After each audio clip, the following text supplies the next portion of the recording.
Saudara, kita masih menantikan hasil rapat pleno internal Komisi Pemilihan Umum yang akan disampaikan sore ini terkait dengan penetapan Capres dan juga Cawapres yang akan berkontestasi di pemilu 2024 mendatang.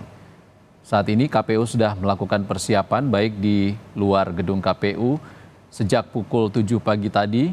Komisi Pemilihan Umum ruas Jalan Imam Bonjol, kawasan Menteng, Jakarta Pusat ditutup untuk mengantisipasi kerumunan aksi massa yang juga berlangsung pagi tadi, dan persiapan yang sudah dilakukan oleh personel polisi dan TNI, setidaknya ada 2.000 personel gabungan TNI Polri yang sudah berjaga di kawasan di Jalan Imam Bonjol, Menteng, Jakarta Pusat. Kita lihat ada kendaraan taktis dari kepolisian dan juga personel TNI yang sudah bersiaga di depan gedung KPU RI, dan Jalan Imam Bonjol yang ditutup sejak pukul 7 tadi juga ditutup dengan menggunakan barrier, dan terdapat pengalihan arus lalu lintas yang dilakukan oleh kepolisian untuk mengantisipasi jalan yang ditutup sejak pagi hingga nantinya penetapan Capres-Cawapres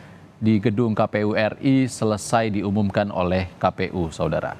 Ruas jalan baik dari gedung KPU maupun yang menuju KPU hingga Geraha Mandiri, saudara, ditutup, salah satunya Jalan Imam Bonjol yang sudah ditutup sejak pukul 7 tadi. Tadi juga jurnalis Kompas TV Nanda Aprilia menyampaikan tidak hanya persiapan ataupun pengamanan yang dilakukan personel TNI Polri di depan gedung KPU, KPU juga sudah menyiapkan tempat untuk pengundian nomor urut Capres-Cawapres pemilu 2024 yang akan disampaikan besok Selasa 14 November 2023. Tadi panggung sudah berdiri dan besok rencananya akan diadakan makan siang bersama terlebih dahulu antara pasangan calon presiden dan calon wakil presiden dan juga Ketua dan Komisioner KPU. Untuk mengetahui seperti apa mekanismenya, kita akan menyapa jurnalis Kompas TV Niputu Trisnanda di studio mini KPU. Selamat sore Putu. Putu, seperti apa mekanisme penetapan calon presiden dan wakil presiden hari ini, Putu?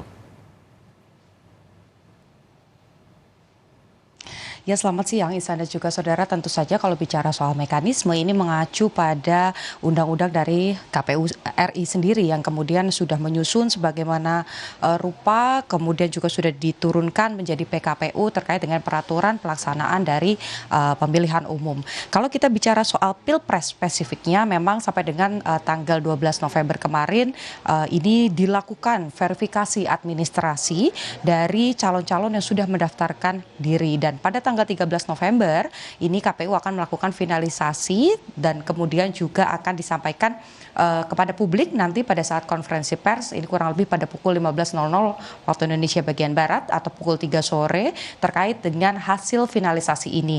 Apakah dari hasil verifikasi tersebut ketiga pasangan calon ini lolos seluruhnya atau ada yang tidak memenuhi syarat, seperti yang kita tahu bahwa belakangan hari ini banyak hal yang kemudian menjadi sorotan publik, baik itu soal pencalonan, kemudian juga persyaratan dari Capres dan juga Cawapres ini menjadi sorotan publik. Oleh karena itu, apa yang diputuskan oleh KPU pada sore hari nanti setelah menyelesaikan rapat pleno ini juga dinantikan oleh publik. Jadi urutannya, Ihsan dan juga saudara, kalau pertanyaannya terkait dengan agenda hari ini, yang pertama dari pagi tadi sampai dengan sore hari nanti akan dilakukan rapat pleno finalisasi secara tertutup. Tadi saya mendapatkan konfirmasi dari salah satu komisioner KPU, Ajus Melas, mengkonfirmasi bahwa sampai dengan saat ini, yakni pada pukul 14:22 rapat pleno masih terus dilakukan oleh seluruh komisioner dari KPU RI. Kemudian juga nanti setelah rapat pleno ini sudah finalisasi,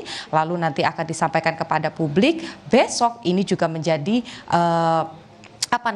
yang ditunggu-tunggu. Karena kalau kita lihat tadi juga sempat disampaikan oleh rekan Nanda Aprilia bagaimana kemudian KPU RI ini bersolek, ada panggung yang disiapkan, ada pengamanan yang dilakukan karena besok rencananya setelah pasangan calon ini ditetapkan sudah resmi atau administratif ini dinyatakan sudah aman begitu ya, lolos, nanti akan melakukan pengundian nomor urut nomor 1, 2, 3 atau berapa jumlah nanti pasangan calon yang dinyatakan lolos oleh KPU. Jadi dalam waktu dekat ini agenda terdekatnya adalah menunggu finalisasi dan besok akan melakukan pengundian nomor urut. Ihsan. Putu, tadi juga disampaikan Anda tidak ada baca pres dan juga baca cawapres yang hadir hari ini. Apakah tim dari 3 pasang capres cawapres nantinya akan hadir dalam penetapan hari ini? Ya, sebagai yang keputusan ataupun juga kebijakan dari KPU RI sendiri, ini memang sebetulnya apa yang dilakukan pada hari ini bisa diikuti oleh pasangan calon ataupun juga oleh perwakilan dari pasangan calon dan partai politik yang mengajukan diri ikut berkontestasi. Tetapi memang sampai dengan siang hari ini, baik itu pasangan, kita tahu ada 3 pasangan calon yang sudah mendaftar, ada Prabowo Gibran, kemudian juga ada Ganjar dan Mahfud MD, kemudian yang ketiga juga ada Anies Baswedan dan juga Muhaimin Iskandar. Ini ketiganya saya tidak melihat bahwa hadir di KPU pada hari ini. Kemudian perwakilan-perwakilan partai politik pengusung masing-masing paslon kami juga tidak melihat ada petinggi ataupun elit partai yang datang ke KPU.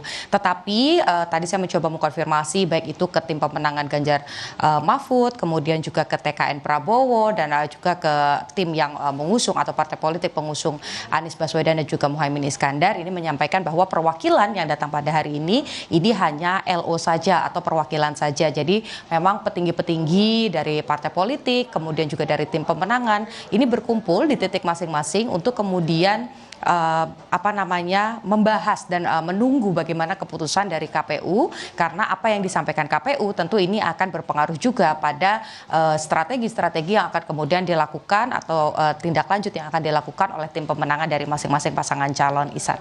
Baik, Putu, kami akan nantikan informasi terbaru dari Anda. Terima kasih Niputu Trisnanda melaporkan langsung dari Studio Mini KPU, Jakarta.